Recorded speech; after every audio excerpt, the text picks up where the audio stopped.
Toss a coin to your witcher, oh valley of plenty, oh valley of plenty. Oh, toss a coin to your witcher, oh valley of plenty. Hey everybody, welcome to Grimsforge Gaming. Today we're going to be covering our new build for The Witcher. This is going to be Witcher 3.0. And just as a side note, we had to tackle some serious nerfs or changes to just the game overall, but particularly the way this class played, or this playstyle played. And so we'll talk about that when we jump in.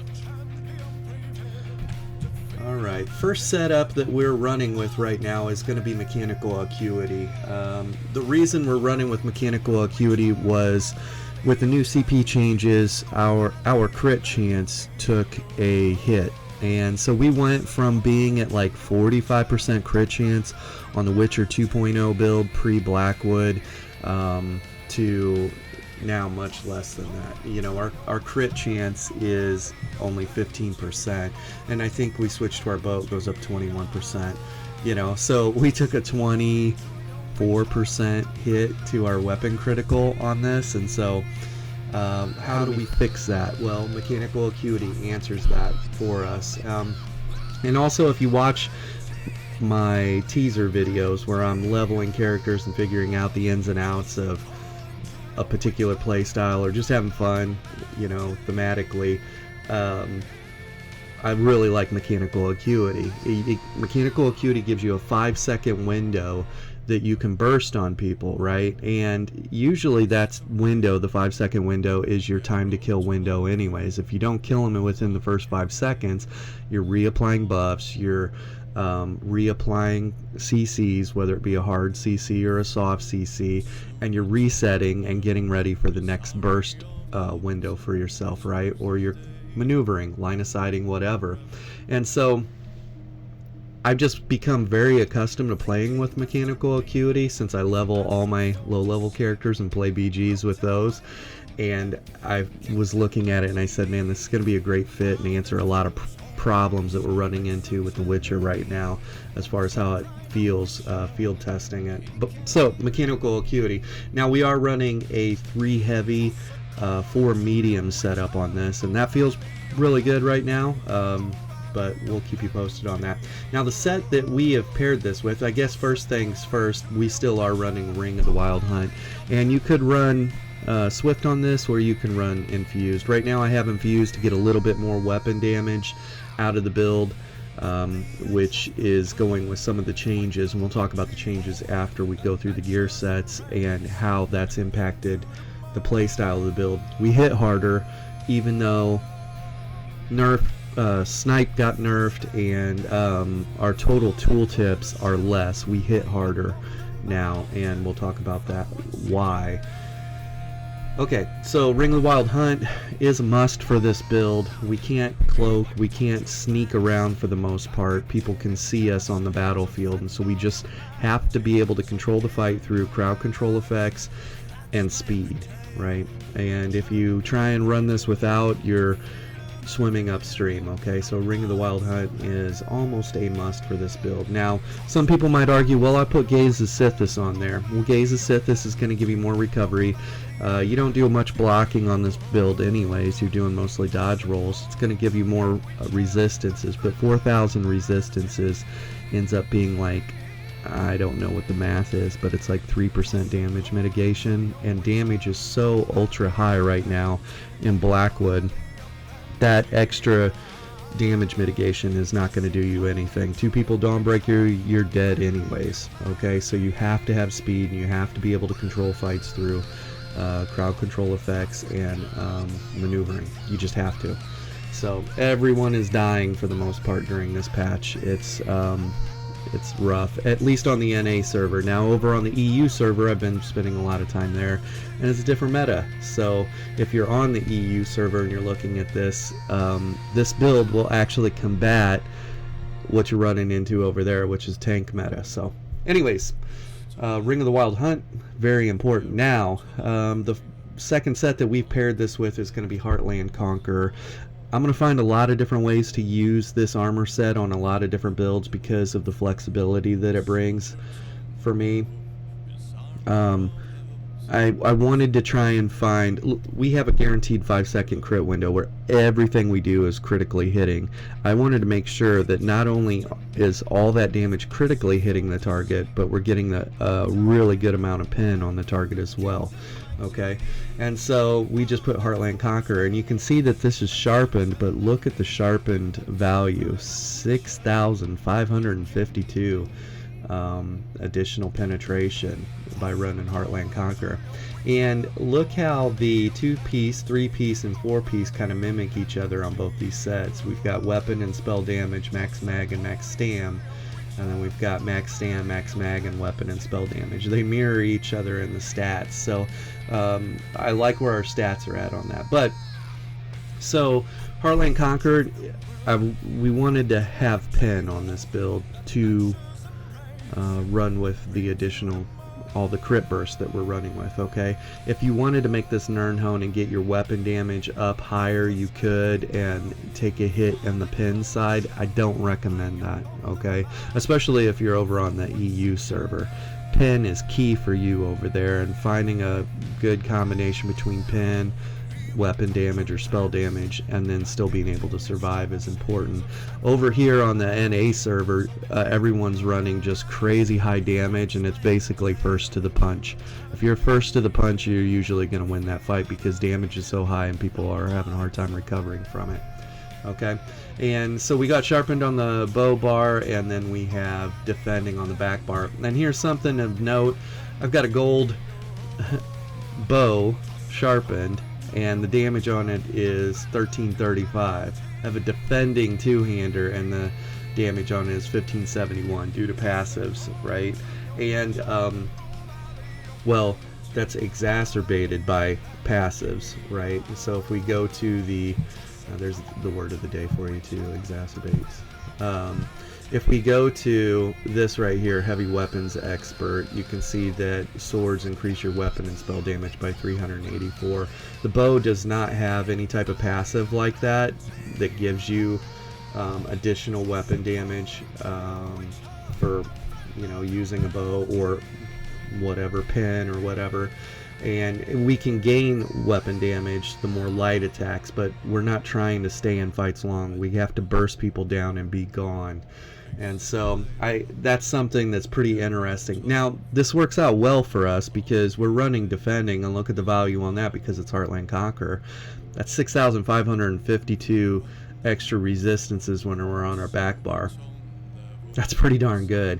And we have the best of both worlds, right? We're running a sword, a two-hander, and so we get that passive for really good weapon damage. So it just so happens that when we're on our back bar, that's where all of our heals are at. And so we've got a burst heal, which is kind of hot, and we're still leveling this. This is a change that we'll talk about, and then resolving vigor, and these are all unbuffed, okay? But the healing kit on our Witcher is impressive. We can recover no problem.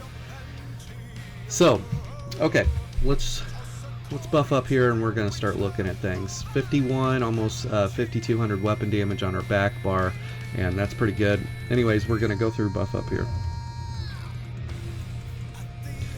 Watch it drop down to 4500 when we jump on our front bar. Okay, so 2400 stamina recovery. You can see that drops down. Health recovery. Everything goes up over 1000 recovery. 21 crit, 4500 weapon damage. Pin, 7200. This was an increase for us on the build. That helped out. You can see that our resistances on our front bar too. Our resistances on our front bar are 24,000 resistances. Our critical resistance took a hit. Our critical resistance previous build was 3,200, you know, 3,250, and now it's only 2,000 because of the way champion points changed and everything in Blackwood. So now our max mag did go up on this build. We went from 10k max mag to 16k max mag, which is fine. Stamina necromancers don't have a big need for magicka. expenses, so that's not that big of a deal. Our health went up a little bit, almost 2,000. That's important because, like I said, damage is so high, you need a counterplay window, and if your health is below this, even with this, I get nuked. Like if a Nightblade gets on you, they'll hit you with 6 things before you even see them, and you're dead. Okay, so Nightblades are absolute king right now. But if you can see them, you'll kill them because, like I said, damage is high and everybody's pretty squishy. That's the thing, if you see them, right? So you need to be at 28k if you're on the NA server right now or above, and you need to have a respectable resistance amount, or you're just not going to have a pleasant experience. 28k max stam, and that is about 1,300 more max stam than we had in our previous iteration of the build, and it's been looking pretty good. You can see that we are running the Serpent, so I wouldn't recommend going below the 1,500 stamina recovery. Now this goes up over 2,000. We'll show you again here shortly. This goes over 2,000 recovery. We have a bunch of steroids that modify our stamina recovery by a lot. So this is just base, but I would stick with the Serpent for the time being.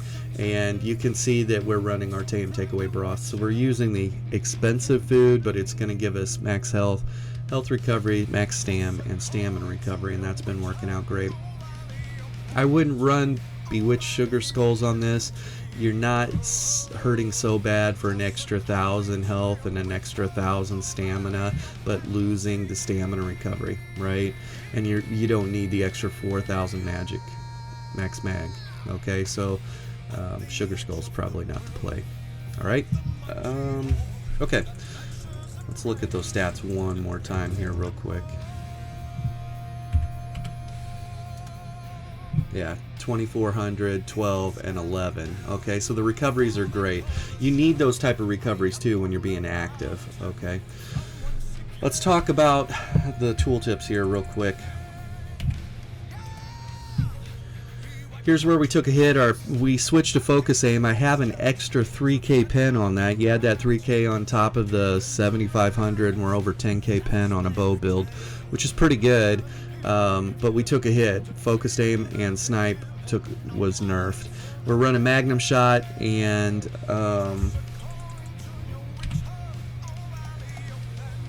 Magnum Shot is a hard CC, knocks them back 8 meters. We can control people and desync them with this.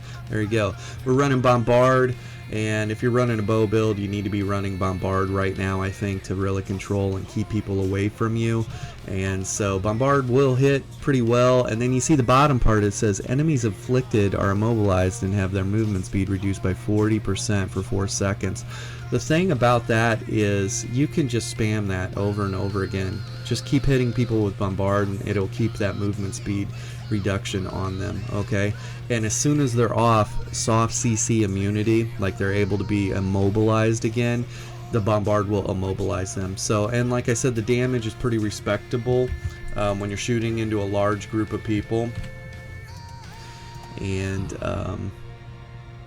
you know, especially when mechanical acuity procs and you're critting everybody and your blast bones lands on them. Okay, blast bones has a 14k tooltip. It did take about 1,000 to 1,500 tooltip cut with the new CP settings, and which is fine. It still hits really hard and it applies major defile. So, and the cost on it is really low, and it's probably one of the best damage abilities in the game, right? You basically just are looking in a general direction of an enemy. You summon a blast bones, and for the most part, it's gonna seek and destroy, right? And explode and hurt everyone. And if mechanical acuity is procced, it's going to be a crit on everybody and apply major defile. So the pressure that blast bones and bombard apply to groups is redunculous. All right, there's another word for the day. Poison injection. So this is kind of a flex spot. The thing about this is I can apply pressure to people that are getting low. The really tanky people, this is dot pressure, and we do get a plus 15% as a necromancer. We get plus 15% to damage over time effects, so this is really nice. It ramps up very quickly. I can tell you this, if they're under 50% health and you're doing a rotation on them and you've got your blast bones hitting them with the major defile, but they're just still standing there, right? They're really tanky, they're fighting tooth and nail to survive or whatever. If in that moment, while this is on them and they're under the 50% health and mechanical acuity procs, look out. Look out. It's going to be a metric ton of damage. So mechanical acuity has really become kind of the difference maker for making a bow build work for me right now, this particular play style. Without mechanical acuity, I'm really struggling to find the burst, right? They nerfed my primary spammable by so much, you know. Unbuffed, it's down to 9k, you know, and we were up to 14k before. That's a really big hit. So, and I'm not a Nightblade, so I can't sneak around and come in and out of stealth, and Nightblades get a plus to weapon damage with a passive if they're a vampire, you know, strike from the shadows, so they get a steroid, a weapon damage steroid coming from stealth using a bow. We don't get that, so we have to be smart with how we do this. But anyways, mechanical acuity procs with this going, and it's a lot of damage. Now let's look at the tooltip on. Keep in mind, I do not have CP and Thaumaturge, but look at the tooltip on our Toxic Barrage. 74,000 and 40,000. Okay, if you run into a werewolf, this will eat their face.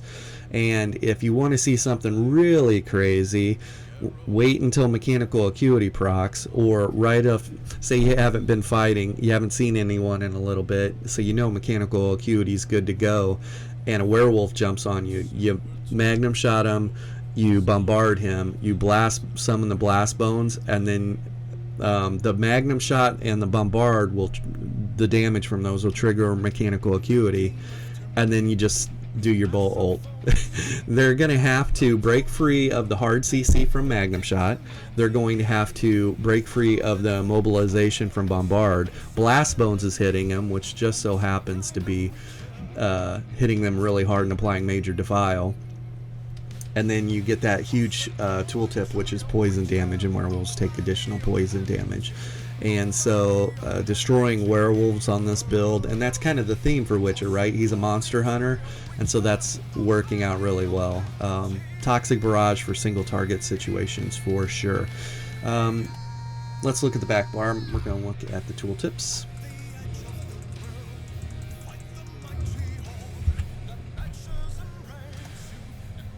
Okay, 21,000 on our Mortal Coil. We've got 19,000 on our Resolving Vigor.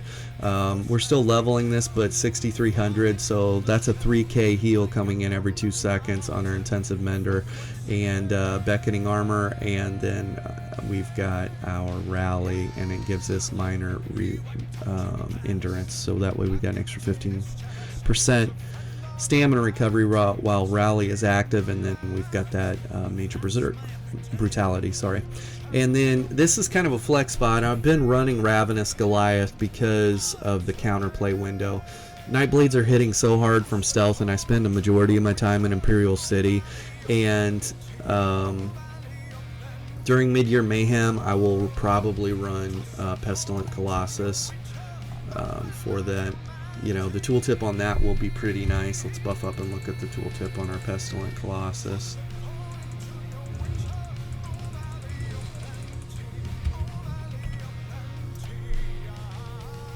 Yeah, 11k, 11k, and 12k, and then it applies major vulnerability, so they're going to take 10% additional damage. And so Pestilent Colossus would be the play on our back bar in group play, probably during Mid-Year Mayhem. But if I'm running around solo or I'm running around in small group play, lately in Imperial City it's nothing but Nightblades. There are literally 20-man groups of Nightblades running around and just nuking everybody, you know, from stealth, and so it's really stupid. And it's because of how strong Nightblades are right now. But anyways, Ravenous Goliath gave us somewhat of a counterplay. I could immediately go to my back bar, hit that, reapply all my heals and all my buffs, and then try and start taking people out. I can tell you that Bombard is a Nightblade's worst enemy because it's a conal attack in front of you, and so they keep trying to stealth and dodge roll, and you're just bombarding them over and over again, and then magnum shotting them, summoning a Blast Bones. And the Blast Bones will stand there and wait for them to reappear if they stealth, but just pull them back out with your Magnum Shot, and your Blast Bones will go after them. So you can handle Nightblades on this build. And another play or pro tip for you is if a Nightblade jumps on you from behind, this applies to a lot of classes, by the way, but if a Nightblade jumps on you from behind and it's not one of those 100% 7 attacks hit you from out of stealth and you didn't even see them, you're just dead. But if they jump on you and start nuking you, dodge roll backwards through them, setting them off balance, and then hit your Magnum Shot, Bombard, and summon the Blast Bones. And that's the play on this particular class in dealing, or play style dealing with Nightblades. Okay, so again, I like where we're at. Oh, let's look at our back bar stats too.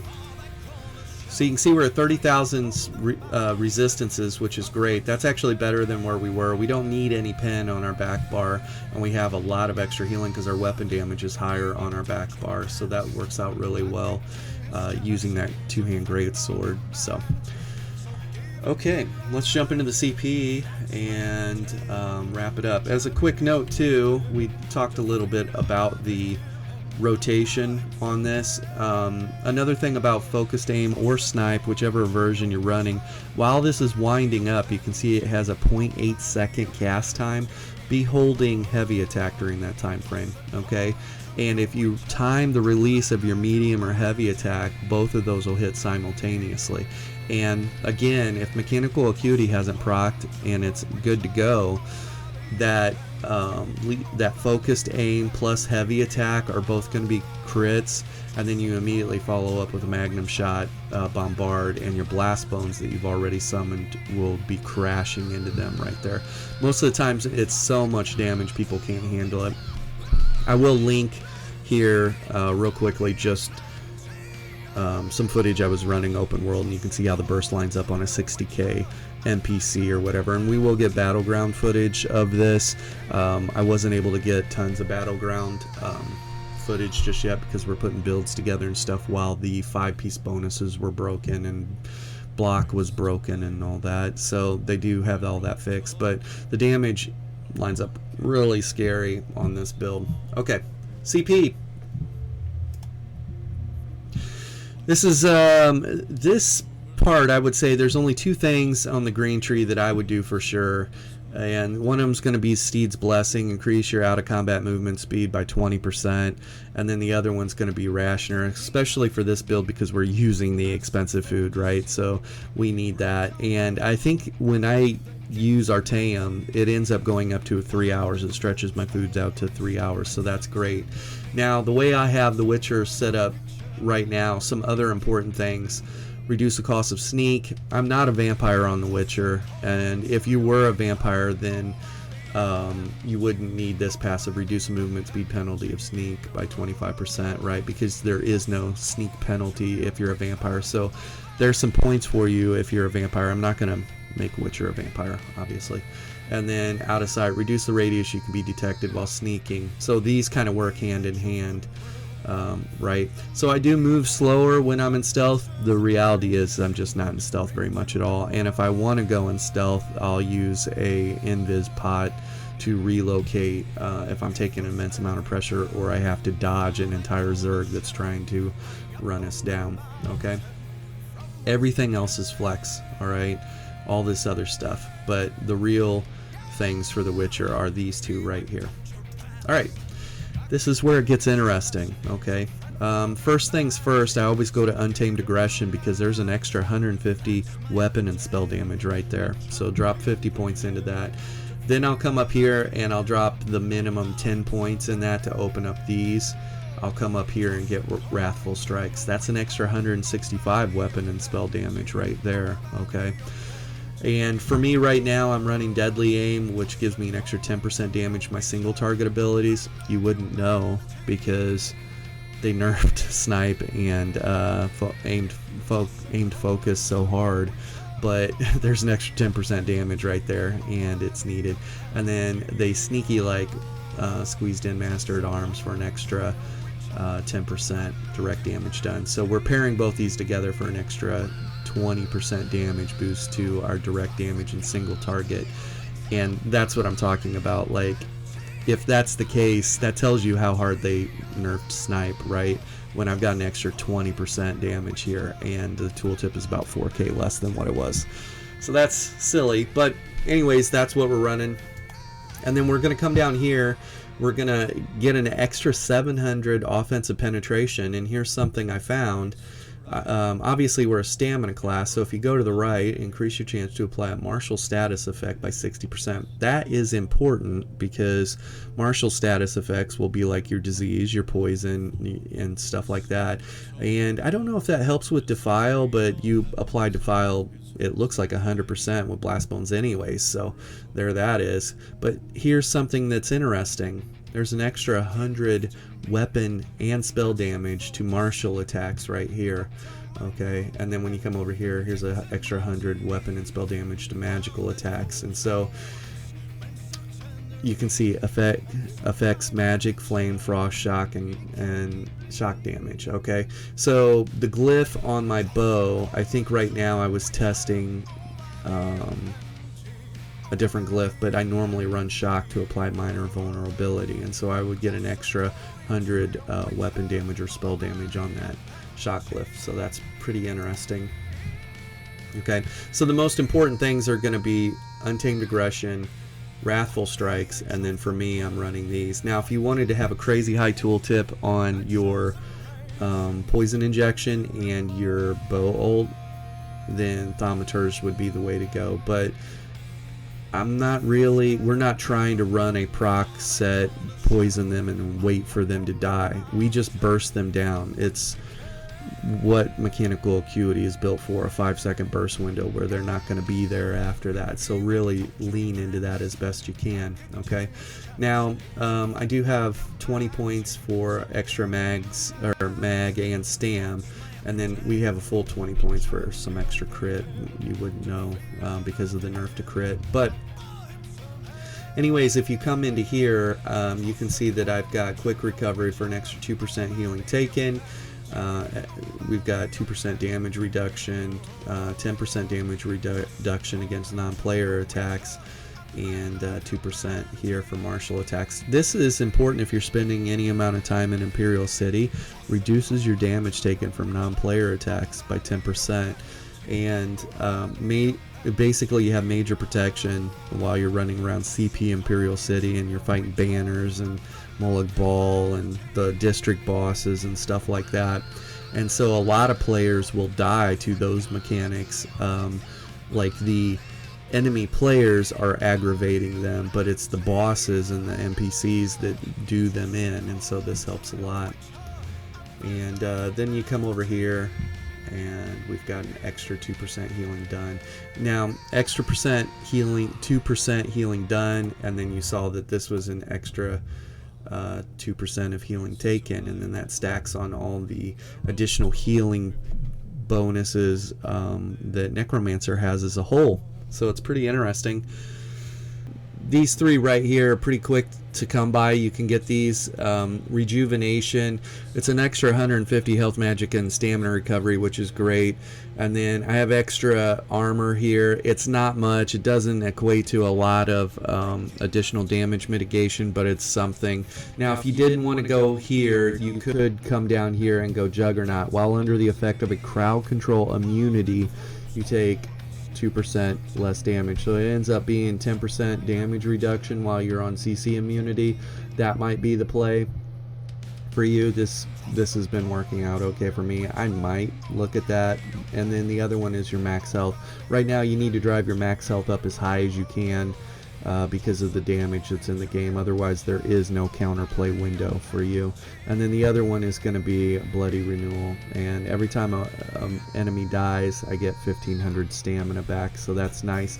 Now, I used to run Strategic Reserve for an extra health recovery because our ultimates are a little bit higher cost, and so we might as well benefit from the health recovery. But then they nerfed health recovery and the Battle Spirit passives, which made it not really a good way to go. Everything else for the most part is flex, and I would say Mystic Tenacity reduced the elemental status effects applied to you by 25%. However, when we have a negative status effect on us, we get 8% extra healing received, and so there that is. But when you're like 1400 1500 CP, you can almost fill everything out and get all this other stuff, right? And so everything just comes down. You won't need this.